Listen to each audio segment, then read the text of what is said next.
$900 billion bill has been sent to his Mar-a-Lago resort, but it remains unclear what the president will do. The coronavirus stimulus package is attached to a more than 5,000-page, $1.4 trillion government spending bill.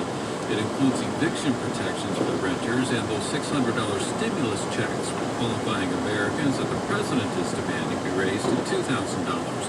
Without the president's signature, the federal government could go into a partial shutdown Monday at midnight. Trial Snyder, NPR News. As limited doses of the coronavirus vaccine continue to be rolled out to mostly healthcare workers, the first known person to report a severe allergic reaction to Moderna's vaccine is speaking out.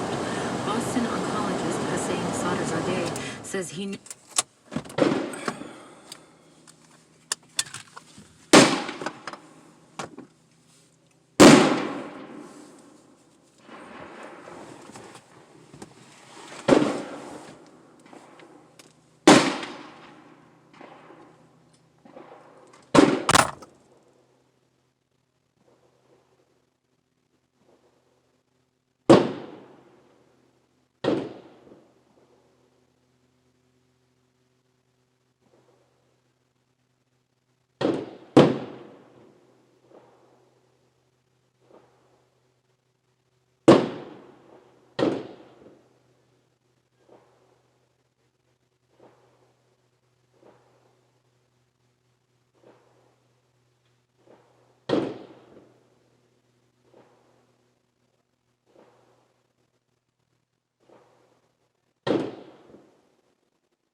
This is Wait, Wait, Don't Tell Me, the NPR News Quiz. Do you hear what I hear? I hear Lee, Bill Curtis. And here's your host, who bricked up his chimney just in case Santa was infectious. Peter Sagal. Thank you, Bill. It is the weekend after Christmas, and everybody found what they wanted stuffed in their stockings. I keep looking for a human foot, so I can then solve the mystery. For our part, all we asked Santa for was a chance to relive some of our favorite moments from this year's Wait Wait shows, and he delivered by these sackful. Some of them, in fact, have never been broadcast before. First, like a lot of people this year, we at Wait Wait work from home, and sometimes Peter didn't handle the walls closing in all that well. And here is your host from a jacuzzi filled with hand sanitizer somewhere in Chicago.